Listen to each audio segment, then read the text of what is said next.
Amazing performance tonight, Grant. But let's just get the fun part out of the way. You instantly went viral with the shout out to the wife. Well done, sir.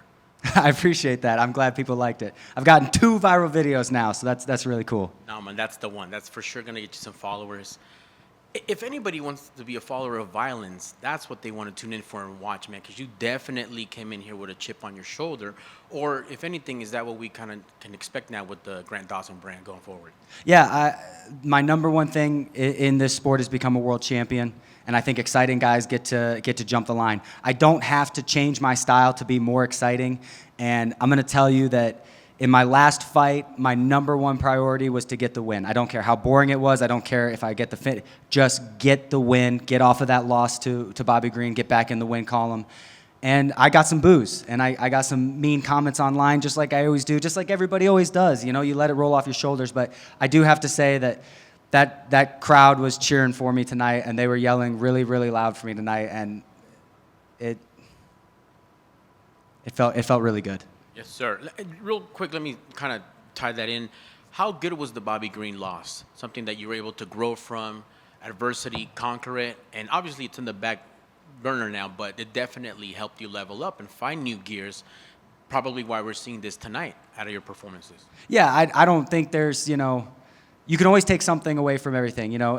There's a saying out there that I absolutely hate. You either win or you learn. It's like, no, bitch, I'm here to win. So I learned from my wins. I learned from my losses. It definitely hurt, but I think the biggest thing is I just got over it, man. I definitely was more upset about my draw to Ricky Glenn than I was to my loss to Bobby Green. He caught me early. I didn't even get a chance to take a shot. It really wasn't. There's really nothing I could do, go back and shoot in 20 seconds instead of 33 seconds maybe, I guess. But, we're past it. I've moved on. I moved on the next day. I knew this was going to happen. I'm going to win a fight that I thought I lost, and at some point I'm going to lose a fight that I thought I won. I'm not in this sport to beat Bobby Green. I'm not in this sport to beat any one person. I'm in this sport to be a world champion, and I don't care who I have to beat to get it. Yes, sir. And that was a world champion performance. I know some people could care less about odds, but you were a 5-1 betting favorite. Absolutely looked like it, just demolished. We know Garcia's tough as nails, but was there anything in there that surprised you? Because you took him down at will, top control, just broke him down with those elbows. Was this what we had going in, game plan, or did you kind of adjust on the fly? No, yeah, that was the game plan. But, man, through the entire fight camp, everybody was saying, everybody that's trained with him, that's seen him, I had people messaging me, hey, guy, this guy's got really good takedown defense. Bro, this guy is so hard to get down. Bro, he is so difficult to get down. And it was just like, even the UFC was kind of saying, like, dude, this guy's got really good takedown defense. I think we're going to see Grant get pushed for a second here. And I come into that with the mindset that I might not be able to get this guy down. But I think what separates me from everybody else in this division is I don't get discouraged. I'm a problem solver. He can set up his board. I'm going to break it. I'm going to get that takedown at some point, whether I got to take 1, 2, 10 shots, doesn't matter. I will eventually get the takedown. I will eventually figure you out, and I will eventually break your board. That's awesome, man. That's absolutely fantastic. With a performance like that, people are going to just beg for you to come back and do it again. Do we see you before the year's over, or are we just now focused on 2025 and what Grant Dawson will bring to the table? I would like to fight again this year. I just don't think it's going to happen. The bad thing about performances like that, it makes it hard to find somebody that's willing to step up and try to beat that. My wife fights in December for Invicta, and all jokes aside, she has been such a blessing to me and such a support to me. It is now my turn to support her in her go. I'm going to buy her a house. I'm going to help her get ready for her fight. And then after that, I might put a baby in her. We'll see. If speaking of, investments and all that, we've seen a couple bonuses here, talking and like, oh, this guy got the finish and we saw that submission and yada, yada, yada. If you get that $50,000, what would that do for you guys? Oh, man, I'm going to buy so many Yu-Gi-Oh cards if I get that bonus. You have no idea. Oh, my gosh. Yeah, it would help us out, obviously. We've been trying to buy a house since we moved to Florida, and the housing market is just crazy. As all of you know, I'm sure, it's really hard for everybody out there.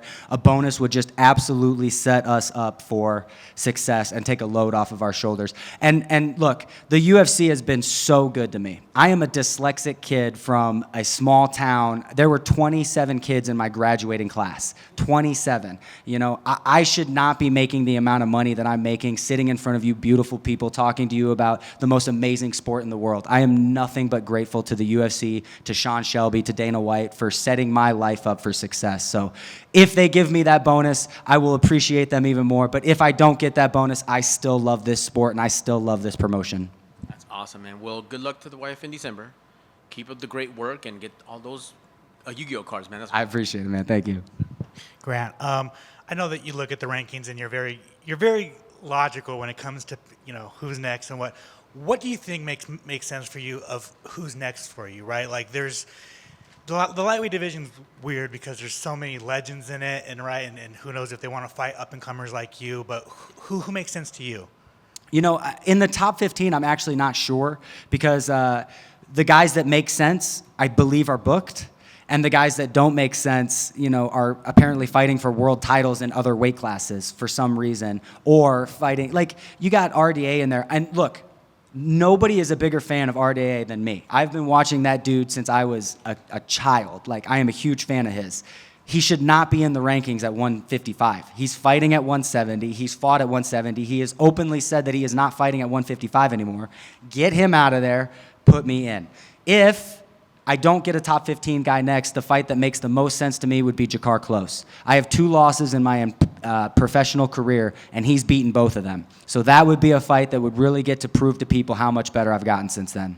I'll throw out like a Benil Dariush. Do you like that match? I would love to. I was going to call him out, but I heard he got booked. So that's what I heard. I don't know if that's true. This is not me dropping news. I heard he got booked. I was going to call him out tonight. And then, like, literally a week ago, I heard he got booked, so I was like, well. Don't know, like Jalen Turner. I'm down for Jalen Turner. That would absolutely be a good fight. I don't think Jalen Turner wants to fight a guy like me, but I'm absolutely in if Jalen wants that. And then, of course, you've said it multiple times, you would prefer not to fight teammates. The only one that's not in the top 5 is Gamrot. Is that a fight? No. If Moicano ends up fighting... Hey, hold on. Gamrot has been one of the guys that messages me first. When I took a fight on 2 weeks' notice, I missed weight, and I was sick as a dog when I fought Mark Madsen. Literally, I stepped off the scale, went into the back, and laid down, and the first person that sent me a message was Mateusz Gamrot, and he said, I'm going to paraphrase, he said, F that weight, you got this, brother, you're one of the best. I'm not fighting Mateusz Gamrot. And finally, I just wanted your thoughts. If Moicano ends up fighting Paddy Pimblett, obviously you're going to pick your teammate, but how do you think that fight kind of plays out? Do you think it's as close as people think, or do you think Moicano just runs through Paddy Pimblett? I think Paddy Pimblett is a lot better than the other fighters think he is, and I think he's a lot worse than the fans think he is. But Moicano is just on another level. And I'm really glad that people are finally getting to see that. I feel bad for the dude because he goes out there and he whoops ass and everybody says, oh, that guy wasn't as good as we thought he was, instead of saying, oh my goodness, Moicano is this savage killer. He wants to fight Paddy Pimblett. I would put my house, if I was allowed to bet, I would put my house on Moicano. You're cutting promos now. Everyone knows that you speak well. I speak pretty good. But this promo, I mean, where was this for the past few years? Dude, I've always spoken well on the mic, you know. I'm me, you know. I don't want to be fake. That is the biggest thing. And it's something that my father instilled in me is like, don't be fake, you know. If you mean it, say it, that's fine. It doesn't have to be nice as long as you mean it. And I don't really have a problem with everybody else. I'm absolutely hilarious, though. This mug did not pick up a wife like mine because I'm charming. I am funny AF. I'm just wondering if you're worried that you've just opened up your wife to being followed by every perv that follows MMA. Give her a follow. Cool. All y'all are a bunch of weirdos, man. Social media is not a real place, you know. They talk about like cyberbullying, and I understand that is absolutely a horrible, horrible thing. But I learned long ago while being cyberbullied that you can shut your phone off and set it down, and then that place is gone. So I don't really care. She's a tough cookie. She is a very, very tough woman, and she knows I love her so much. And, you know, what I said in there was true. Just a fun one. Word is that Tony Ferguson's no longer with the UFC. I know that's a fight you wanted for a while. Just your thoughts on that. Yeah, man, I'm glad he's done. I want him to be done. There was never any bad animosity with him. It was just me trying to get a step up, you know, and fight a legend. When you go on a losing streak like his, I really feel bad for the guys that end up doing that. I thought Anderson Silva was kind of in that boat too, where he could have gone down as literally the greatest of all time, better than GSP, if he had just stopped while he was ahead. You know, maybe lose to Chris Weidman. And I think if he had stopped when he lost to Chris Weidman, he would have been the greatest fighter of all time because, he snapped his shin in half. It was a fluke. That could, and I think Tony could have gone down that route too, you know. And my heart goes out to him.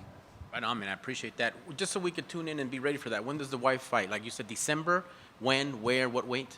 Yeah, she's a 105er. She fights in December for Invicta, and I know the date. I'm a horrible husband. I know the date. It's just I can't think of it off the top of my head right now. Sorry. Are you gonna be cornering her? Absolutely. I will be cornering her. I'm always in her corner. I will go. I wish she would kick me out of the corner and put one of those savages in the corner, but she wants me for some weird reason.